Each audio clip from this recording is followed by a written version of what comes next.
Hello friends, welcome back. तो आज हम लोग बिल्डिंग मटेरियल का रिवीजन करने वाले हैं। बहुत ही इंपॉर्टेंट सब्जेक्ट है, सारे एग्जाम्स में पूछा जाता है। और बाकी के लेक्चर की लिंक आपको डिस्क्रिप्शन में मिल जाएगी। और अगर अभी तक आपने सारे सब्जेक्ट्स की पीडीएफ डाउनलोड नहीं की है तो उसकी लिंक डिस्क्रिप्शन में है, तो डाउनलोड करना मत भूलिए। तो चलिए स्टार्ट करते हैं। तो सबसे पहला क्वेश्चन बनता है, फादर ऑफ सिविल इंजीनियरिंग। तो ये हैं जॉन स्मिटन। अगला है, सीमेंट की खोज किसने की थी? तो ये की थी जोसेफ एस्पिडिन ने 1824 में की थी। तो सीमेंट दो पदार्थों से मिलकर बना है, calcareous compound, argillaceous compound. Calcareous compound वो कंपाउंड होते हैं जिसमें कैल्शियम कार्बोनेट पाया जाता है। For example lime, marine shells, cement rock, chalk. तो ये सारे एग्जांपल्स भी आपको याद रखने हैं क्योंकि ये भी एग्जाम में पूछे जाते हैं। अगला है आर्जिलेसियस कंपाउंड, जिसमें क्ले अधिक मात्रा में पाई जाती है, वो कंपाउंड कहलाते हैं argillaceous compound. For example clay, Morley.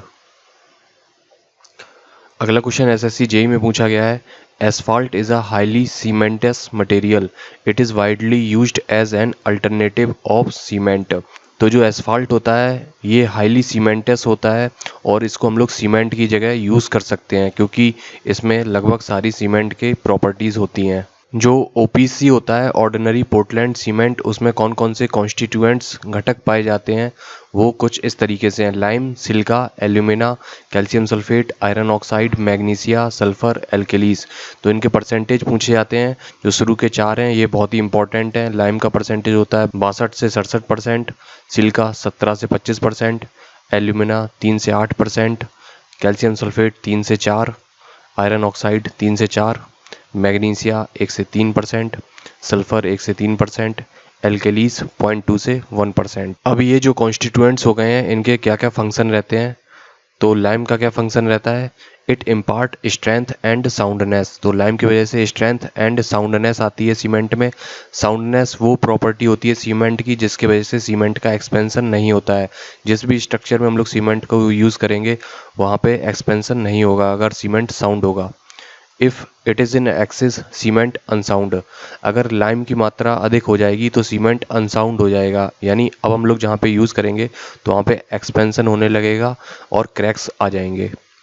If it is in deficiency strength decreased and cement set quickly. अगर लाइम कम मात्रा में है तो सीमेंट की स्ट्रेंथ कम हो जाएगी और सीमेंट जल्दी सेट हो जाएगा। अगला है सिलिका, ये भी इम्पोर्टेंट है। इम्पार्ट स्ट्रेंथ, तो सिलिका की वजह से स्ट्रेंथ आती है सीमेंट में। If it is in access strength increased also increases setting time.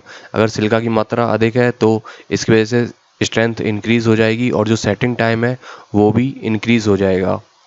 Next है alumina, it imparts quick setting property. तो इसकी वजह से जो सीमेंट है जल्दी सेट हो जाता है।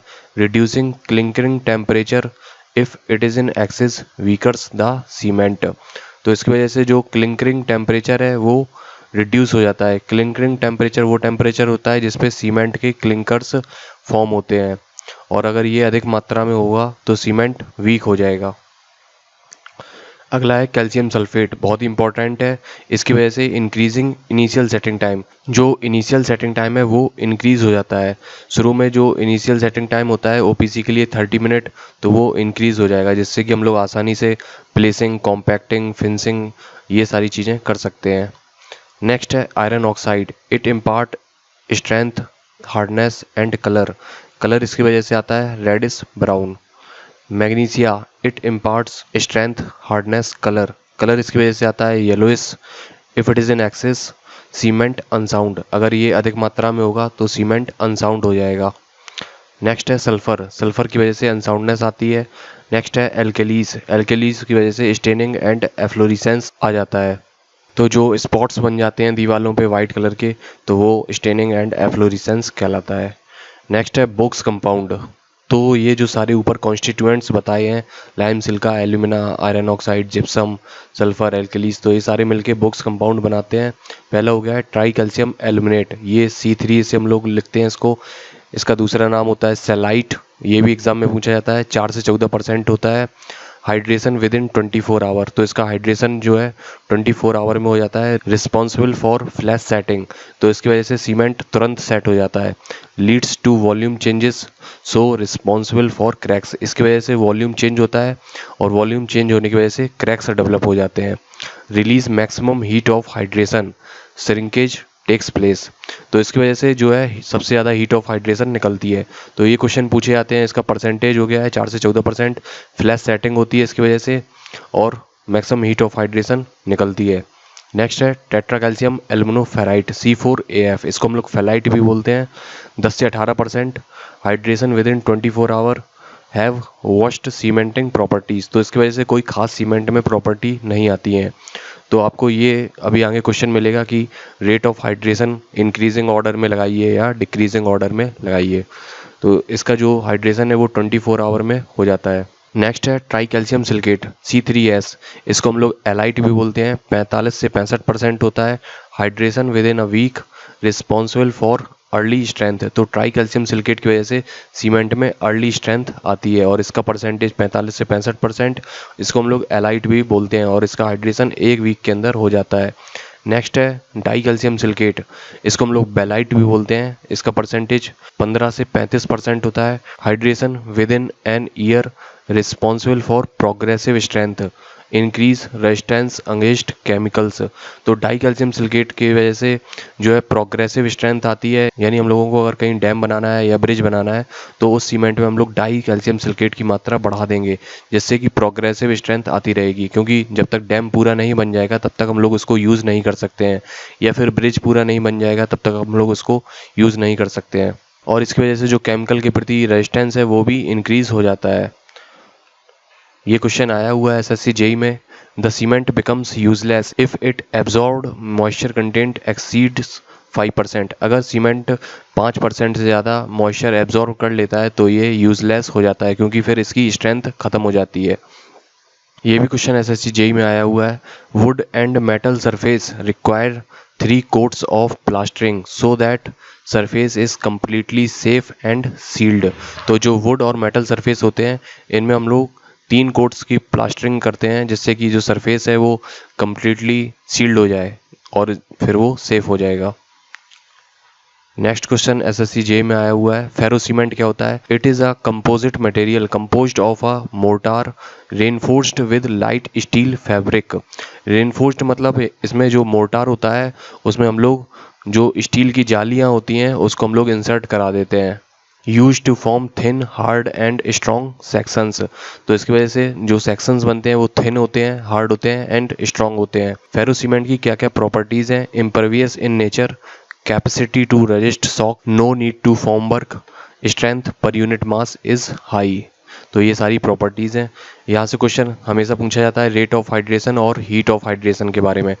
तो जो रेट ऑफ हाइड्रेशन है वो C4AF का सबसे ज़्यादा है, उसके बाद C3A का, उसके बाद C3S का एंड लास्ट में C2S का। तो इसका जो हाइड्रेशन है वो 24 आवर में हो जाता है। इसका भी हाइड्रेशन 24 आवर में, इसका 7 दिन में होता है और इसका 1 ईयर तक लगभग चलता रहता है। नेक्स्ट है हीट ऑफ हाइड्रेशन। C3A में सबसे ज़्यादा हीट निकलती है। Try calcium aluminate release maximum heat of hydration, उसके बाद C3S ट्राई कैल्शियम सिलिकेट, उसके बाद टेट्रा कैल्शियम एल्युमिनोफेराइट, उसके बाद डाई कैल्शियम सिलिकेट। तो ये आपको सारे ऑर्डर ध्यान में रखने हैं, बहुत ही इंपॉर्टेंट है, यहाँ से हर एग्ज़ाम में क्वेश्चन पूछा जाता है। नेक्स्ट है C3S requires approximately 24% and C2S requires approximately 21% of the water by weight for hydration। तो ट्राई कैल्शियम सिलिकेट के कंप्लीट हाइड्रेशन के लिए हम लोगों को 24% वाटर चाहिए और जबकि डाई कैल्शियम सिलिकेट के लिए 21% वाटर चाहिए। ये इंपॉर्टेंट है, यहाँ से हमेशा क्वेश्चन पूछा जाता है।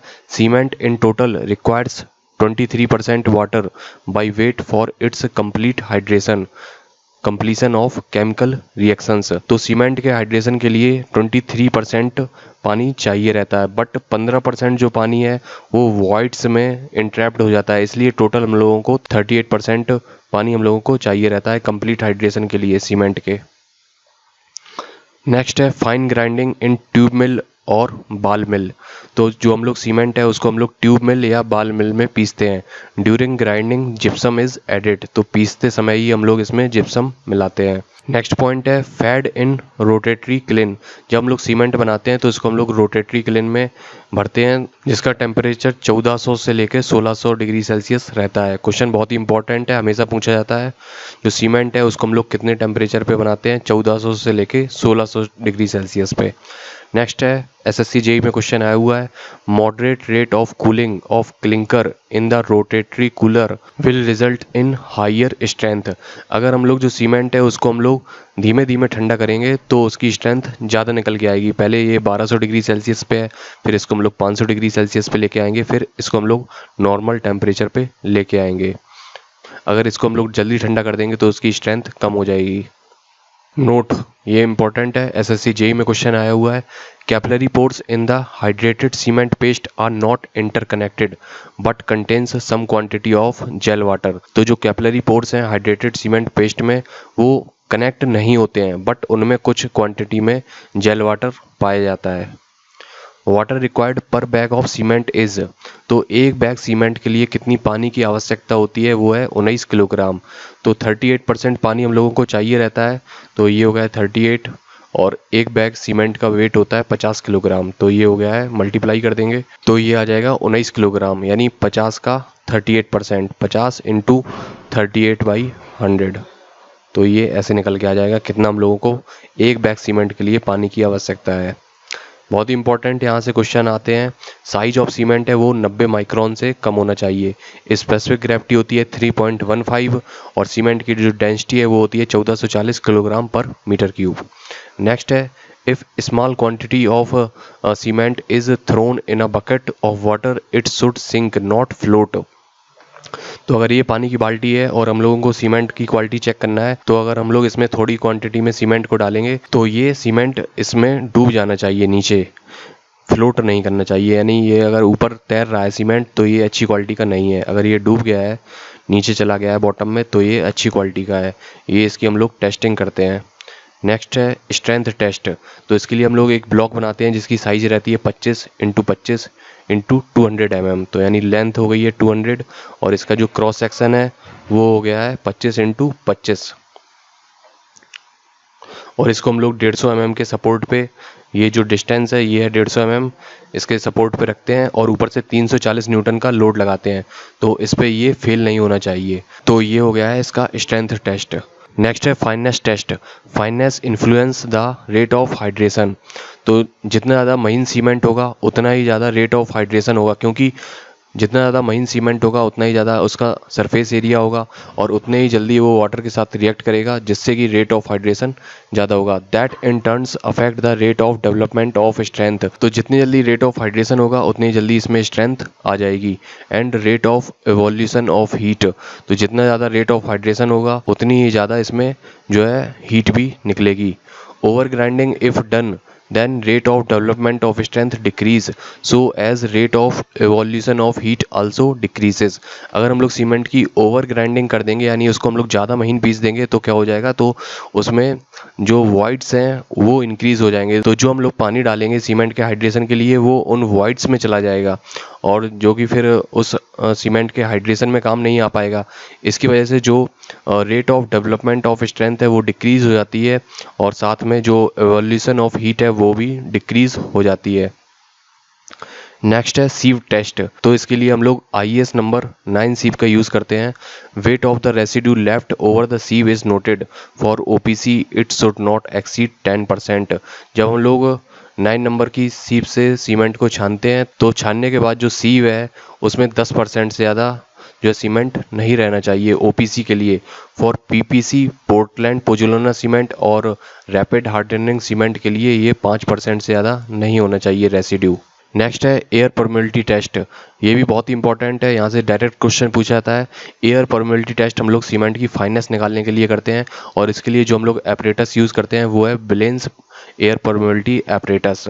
For OPC specific surface area should not be less than 2250 centimetre square पर ग्राम। बहुत ही इंपॉर्टेंट है, हमेशा पूछा जाता है। OPC के लिए जो स्पेसिफिक सरफेस एरिया है वो 2250 सेंटीमीटर स्क्वायर पर ग्राम से कम नहीं होना चाहिए, यानी 1 ग्राम का जो स्पेसिफिक सरफेस एरिया है वो 2250 सेंटीमीटर स्क्वायर है। Note as the fineness increases total heat of hydration remains same. तो अगर हम लोग फाइननेस बढ़ाते जाएंगे लेकिन जो टोटल हीट ऑफ हाइड्रेशन है वो हमेशा सेम रहेगी।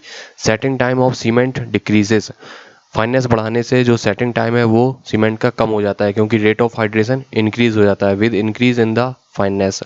Increase in fineness increase the cohesiveness of the mix and reduce bleeding. तो फाइननेस बढ़ाने की वजह से जो कोहेसिवनेस है वो बढ़ जाती है और जिसकी वजह से ब्लीडिंग कम हो जाती है।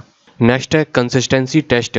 इन order to find initial setting time, final setting time, soundness and strength characteristics a parameter referred as standard consistency is used. अगर हम लोगों को सीमेंट का इनिशियल सेटिंग टाइम या फिर फाइनल सेटिंग टाइम या साउंडनेस या स्ट्रेंथ निकालनी है तो उसके लिए हम लोग एक स्टैंडर्ड कंसिस्टेंसी का पेस्ट यूज़ करते हैं। और स्टैंडर्ड कंसिस्टेंसी का पेस्ट हम लोग कैसे बनाते हैं, हम लोग सीमेंट लेते हैं और उसमें हम लोग सबसे पहले 24% पानी मिलाते हैं और इसको हम लोग इस मोल्ड में भर देते हैं जिसकी हाइट रहती है 40 mm। उसके बाद हम लोग वीकार्ड्स प्लंजर लेते हैं जिसका डाया रहता है 10 mm और इसकी हाइट रहती है 50 mm और इसको हम लोग पेनिट्रेट कराते हैं। अगर ये पेनिट्रेशन ऊपर से 33 से लेके 35 mm तक हो रहा है वीकार्ड्स प्लंजर का तो जो पेस्ट बना है वो स्टैंडर्ड कंसिस्टेंसी का पेस्ट कहलाता है। और इस टेस्ट को परफॉर्म करते समय जो टेम्परेचर है वो 27 ± 2 डिग्री सेल्सियस रह सकता है, यानी 29 डिग्री सेल्सियस तक जा सकता है और 25 डिग्री सेल्सियस तक। जो रिलेटिव ह्यूमिडिटी है वो 90% रहना चाहिए और जो बॉटम से डिस्टेंस रह जाएगी वो रह जाएगी 5 to 7 mm फ्रॉम बॉटम। तो ये सारे क्वेश्चन पूछे जाते हैं। जो वीकार्ड्स प्लंजर है उसका डाया और हाइट पूछा जाता है और यहाँ से कितना टेम्परेचर और ह्यूमिडिटी होना चाहिए और ये कितना पेनिट्रेट हो जाना चाहिए टॉप एंड बॉटम से, दोनों ही जगह से। टॉप से कितना पेनिट्रेट होना चाहिए और बॉटम से कितना रिमेनिंग रह जाना चाहिए, ये दोनों ही क्वेश्चन पूछे गए हैं। अब आता है इनिशियल सेटिंग टाइम टेस्ट। इसके लिए हम लोग 0.85 p पानी यूज़ करते हैं। डायरेक्ट क्वेश्चन पूछा जाता है और इसके लिए हम लोग 1 mm स्क्वायर निडल का यूज़ करते हैं। वीकार्ड्स प्लंजर की जगह हम लोग इसमें 1 mm स्क्वायर निडल का यूज़ करते हैं। For OPC initial setting time is approximately 30 minute. बहुत ही इंपॉर्टेंट क्वेश्चन है। OPC के लिए इनिशियल सेटिंग टाइम 30 मिनट होता है। फाइनल सेटिंग टाइम, इसके लिए भी हम लोग 0.85 p पानी का यूज़ करते हैं और इसके लिए जो OPC है इसके लिए जो फाइनल सेटिंग टाइम है वो है 10 आवर और इसके लिए हम लोग 5 mm एनुलर रिंग का यूज़ करते हैं। ये सारे ही क्वेश्चन पूछे गए हैं। नेक्स्ट है स्ट्रेंथ टेस्ट। पहला है कंप्रेसिव स्ट्रेंथ टेस्ट। तो इसके लिए जो मोल्ड की साइज रहती है वो होती है 70.6 mm। ये क्यूब होता है। इसमें जो है हम लोग मोर्टार भर देते हैं जिसमें हम लोग इनोड सैंड का यूज़ करते हैं 1:3 में। 1 सीमेंट हो गया है, 3 सैंड हो गई है। और इसमें जो हम लोग पानी मिलाते हैं वो रहता है P/4 + 3%। P यहाँ पे है स्टैंडर्ड कंसिस्टेंसी का पेस्ट बनाने के लिए जितना पानी यूज़ हुआ है वो है यहाँ पे P। और इस टेस्ट को परफॉर्म करते समय जो हम लोग लोड लगाते हैं वो है P = 35 N/mm² पर मिनट की दर से हम लोग लोड लगाते हैं। नेक्स्ट है टेंसाइल स्ट्रेंथ। इसमें जो हम लोग स्टैंडर्ड कंसिस्टेंसी का पेस्ट बनाने के लिए पानी यूज़ करते हैं वो है P/5 + 2.5% और इसमें जो लोड लगाते हैं वो है 3.5 N/mm² पर मिनट की दर से। 12 नंबर ऑफ ब्रिक्वेट्स इसमें हम लोग यूज़ करते हैं क्योंकि जब हम लोग टेंसाइल स्ट्रेंथ निकालते हैं तो उसमें काफ़ी अनसर्टेनिटी रहती है, सही नहीं निकलती है। उसके लिए हम लोग 12 नंबर ऑफ ब्रिक्वेट्स यूज़ करते हैं, फिर हम लोग उसका एवरेज ले लेते हैं जिससे कि अप्रॉक्सीमेट टेंसाइल स्ट्रेंथ निकल आती है। टेंसाइल स्ट्रेंथ बराबर अल्टीमेट लोड अपॉन 6.45 सेंटीमीटर²। तो कुछ ब्रिक्वेट्स ऐसे रहते हैं और इसका जो ये वाला एरिया रहता है क्रॉस सेक्शन एरिया ये 6.45 सेंटीमीटर² होता है। तो आपको यहाँ से ध्यान में इतना रखना है जो पानी यूज़ करते हैं वो P/4 + 3%। यहाँ पे टेंसाइल स्ट्रेंथ टेस्ट के लिए P/5 + 2.5%, ये दो याद रखना है। और initial and final setting time और इसके लिए कितना पानी यूज़ करते हैं वो है 0.85 p। ऊपर यहाँ पे आपको ध्यान में रखना है 10 mm 50 mm 33 से 35 mm from top and 5 to 7 mm from bottom and 90% humidity. तो इतनी सारी चीज़ें आपको यहाँ पे ध्यान में रखना है। नेक्स्ट है साउंडनेस टेस्ट। तो पहला आता है unsoundness due to lime. Lime की वजह से अगर अनसाउंडनेस है तो इसको हम लोग ली चैटलियर एपरेटस से मेज़र करेंगे। बहुत ही इंपॉर्टेंट है। ली चैटलियर एपरेटस की जो डाया और हाइट होती है वो होती है 30 mm। तो कुछ ऐसा होता है ली चैटलियर एपरेटस, इसका 30 mm डाया और 30 mm हाइट है और इसमें इंडिकेटर आर्म्स लगी होती हैं जिनकी लेंथ रहती है 165 mm। और इसके लिए जो हम लोग पानी यूज़ करते हैं स्टैंडर्ड कंसिस्टेंसी का पेस्ट बनाने के लिए वो है 0.78 P. For OPC difference between two readings must not exceed 10 mm। जब हम लोग टेस्ट परफॉर्म करते हैं तो इसमें हम लोग सीमेंट पेस्ट भर देते हैं, उसके बाद ये टेस्ट परफॉर्म किया जाता है और ये जो इंडिकेटर आर्म्स हैं इनके बीच की दूरी मेज़र की जाती है। तो ये जो y-x है ये 10 mm से ज़्यादा नहीं होना चाहिए, ये ज़्यादा इंपॉर्टेंट नहीं है। जो इम्पोर्टेंट है वो 30 mm, 165 mm ली चैटलियर एपरेटस। अनसाउंडनेस अगर लाइम के कारण है तो ली चैटलियर एपरेटस यूज़ करेंगे और जो पानी है वो 0.78 पी होगा। नेक्स्ट है अनसाउंडनेस ड्यू टू मैग्नीशिया। अगर मैग्नीशिया के कारण अनसाउंडनेस है तो इसको हम लोग ऑटो क्लेव टेस्ट से मेज़र करते हैं। अगर मैग्नीशिया का परसेंटेज 3% से ज़्यादा है तो ही हम लोग ये टेस्ट परफॉर्म करेंगे। This test is sensitive to both unsoundness due to lime and magnesia. तो ये जो टेस्ट करते हैं ऑटो क्लेव टेस्ट, ये इससे हम लोग दोनों ही अनसाउंडनेस पता कर सकते हैं, unsoundness due to lime and magnesia. For OPC increase in size of any side should not exceed 0.8%। तो इसमें हम लोग जो मोल्ड बनाते हैं उसकी जो साइड है वो 0.8% से ज़्यादा नहीं बढ़ना चाहिए अनसाउंडनेस की वजह से। अनसाउंडनेस की वजह से क्या होता है, वॉल्यूम इंक्रीज होता है। केमिकल कंपोजिशन टेस्ट, तो इससे ये वैल्यू पूछ ली जाती है। Lime saturation factor should not be less than 0.66 and should not be greater than 1.02। Next यहाँ से कई बार जेई में क्वेश्चन पूछे गए हैं। Total loss of ignition should not be greater than 4%। Total sulphur content should not be more than 2.75%। Total weight of insoluble residue should not be more than 1.5%। यह UP triple SC JEE में पूछा गया है 2015 के paper में।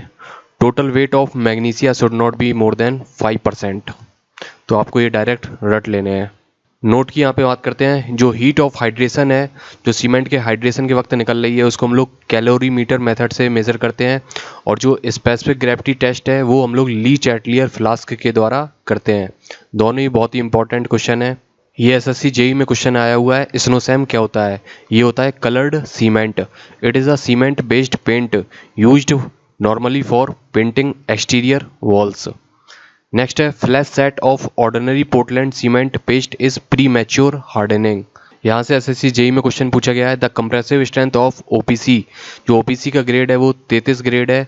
इसकी 3 दिन पे, 7 दिन पे और 28 डेज पे कितनी स्ट्रेंथ होती है, तो 16, 22, 33 ऐसे आपको रट लेना है। 3 दिन पे 16 न्यूटन पर mm स्क्वायर, 7 दिन पे 22 न्यूटन पर mm स्क्वायर एंड 28 डेज पे 33 न्यूटन पर mm स्क्वायर। नेक्स्ट है स्पेशल टाइप्स ऑफ सीमेंट। यहाँ से भी क्वेश्चन आते हैं। जो रैपिड हार्डनिंग सीमेंट है, सबसे पहले इसका कोड आपको याद रखना है, IS कोड 8041। इसकी जो है higher rate of gain of strength रहती है, ये जल्दी स्ट्रेंथ गेन कर लेता है। जो इसका स्पेसिफिक सरफेस एरिया है वो 3250 सेंटीमीटर स्क्वायर पर ग्राम से कम नहीं होना चाहिए। जितना ज़्यादा स्पेसिफिक सरफेस एरिया होगा उतने ही जल्दी रेट ऑफ हाइड्रेशन होगा और उतनी जल्दी rate of development of strength होगा। And C3S tri calcium silicate is approximately 56%। जो ट्राई कैल्शियम सिलिकेट है उसकी मात्रा लगभग 56% होती है। नेक्स्ट है एक्स्ट्रा रैपिड हार्डनिंग सीमेंट। तो इसमें हम लोग क्या है, एक्स्ट्रा रैपिड हार्डनिंग सीमेंट में सिर्फ कैल्शियम क्लोराइड मिला देते थे, जिसका जो है मात्रा 2% से ज़्यादा नहीं होना चाहिए। अगर इसकी मात्रा ज़्यादा होगी तो इसकी वजह से जो है स्टील्स में करोजन होने लगता है। नेक्स्ट है सल्फेट रेजिस्टिंग सीमेंट। इसका जो IS कोड है वो है 12330। इसकी जो एप्लीकेशन है वो है मरीन कंस्ट्रक्शन में, सीवेज ट्रीटमेंट में, फाउंडेशन में, पाइप लेड इन मार्सी एरियाज। तो यहाँ पे अगर हम लोगों को सीमेंट का काम करना है तो वहाँ पे हम लोग सल्फेट रेजिस्टिंग सीमेंट यूज़ करेंगे। नेक्स्ट है सुपर सल्फेट सीमेंट। तो ये कैसे बनाया जाता है, prepared by inter grinding 80 to 85% granulated blast furnace slag, 10 to 15% hard burnt gypsum and 5% cement clinkers. तो ये सारी चीज़ों को मिला के हम लोग सुपर सल्फेट सीमेंट बनाते हैं और इसका जो एप्लीकेशन है वो सेम है सल्फेट रेजिस्टिंग सीमेंट की तरह। नेक्स्ट है Portland slag cement, prepared by inter grinding granulated blast furnace slag, hard burnt gypsum and cement clinkers in definite proportion, low heat of hydration so suitable for mass concreting. जो Portland slag cement है इसमें जो heat of hydration है वो बहुत कम निकलती है, इसलिए इसको हम लोग मास कंक्रीटिंग में यूज़ कर सकते हैं। बट अगर ऑप्शन में दिया गया है Portland slag cement and low heat cement, तो फिर हम लोग लो हीट सीमेंट को प्रेफर करेंगे, क्योंकि इसमें जो हीट ऑफ हाइड्रेशन है वो पोर्टलैंड स्लैग सीमेंट से कम निकलेगी। नेक्स्ट है क्विक सेटिंग सीमेंट, बहुत ही इंपॉर्टेंट है, यहाँ से क्वेश्चन पूछे जाते हैं। इसका जो इनिशियल सेटिंग टाइम है वो 5 मिनट होता है, जो फाइनल सेटिंग टाइम है वो 30 मिनट होता है, और इसका यूज़ हम लोग करते हैं ग्राउटिंग ऑपरेशंस में, अंडर वाटर कंक्रीटिंग में। Adding small percentage of alumina and reducing calcium sulphate, तो इसको बनाने के लिए हम लोग थोड़ी मात्रा में एल्यूमिना मिलाते हैं और जो कैल्शियम सल्फेट है उसकी मात्रा को कम कर देते हैं, क्योंकि calcium sulphate increase initial setting time, calcium sulphate की वजह से जो इनिशियल सेटिंग टाइम है वो इंक्रीज हो जाता है। नेक्स्ट है लो हीट सीमेंट, बहुत ही इंपॉर्टेंट है। इसका जो IS कोड है वो है 12600। Slower rate of gain of strength, जो इसकी स्ट्रेंथ गेन करने की दर है वो बहुत ही कम होती है। इसको हम लोग यूज़ करते हैं मास कंक्रीटिंग में, ब्रिज और डैम बनाने के लिए।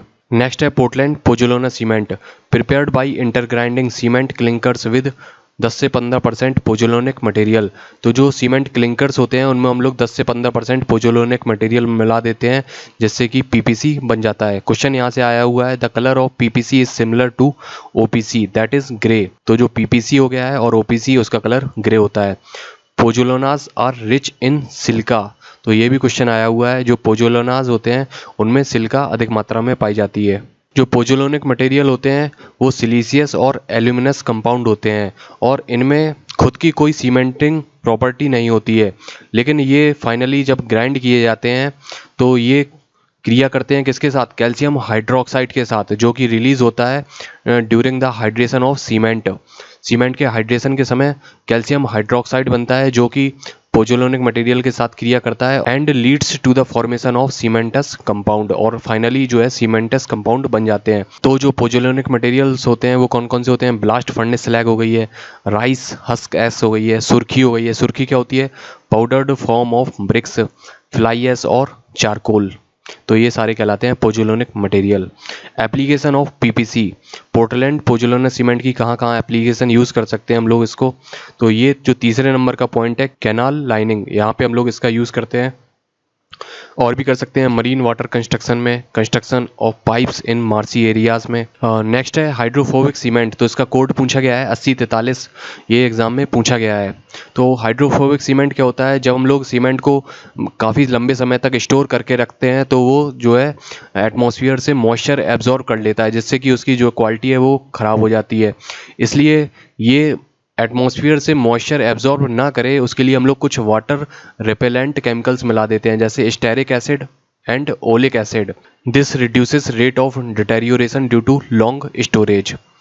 नेक्स्ट है high alumina cement, intergrinding the clinkers obtained by the calcination of bauxite and limestone, तो बॉक्साइट और लाइमस्टोन से जो हम लोगों को क्लिंकर्स मिलते हैं उनको पीस के हम लोग हाई एल्यूमिना सीमेंट बनाते हैं। जो बॉक्साइट है वो और है किसकी है, एल्यूमिना की। बॉक्साइट से हम लोगों को एल्यूमिना मिलता है और लाइम स्टोन से हम लोगों को लाइम मिलता है। It offers higher initial setting time, तो जो इसका जो इनिशियल सेटिंग टाइम है वो ज़्यादा होता है 3.5 our and lower final setting time, और इसका जो फाइनल सेटिंग टाइम है वो 5 आवर होता है। Used for concreting during Frost condition, जहाँ पे बर्फ़ ज़्यादा पड़ती है या ठंडी ज़्यादा पड़ती है वहाँ पे हम लोग इस सीमेंट का यूज़ करते हैं। तो ये क्वेश्चन पूछा गया है SSC JEE में। Resist high temperature and actions of acid, तो ये हाई टेम्परेचर को रजिस्ट कर सकता है और एसिड्स के प्रति इसका रेजिस्टेंस होता है।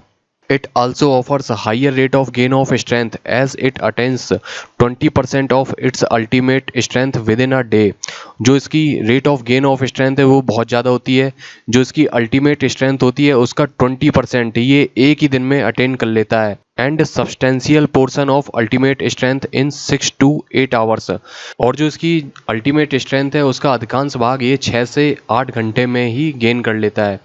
Preferred for cold region due to high heat of hydration, तो इसको हम लोग कोल्ड रीजन में प्रेफर करते हैं।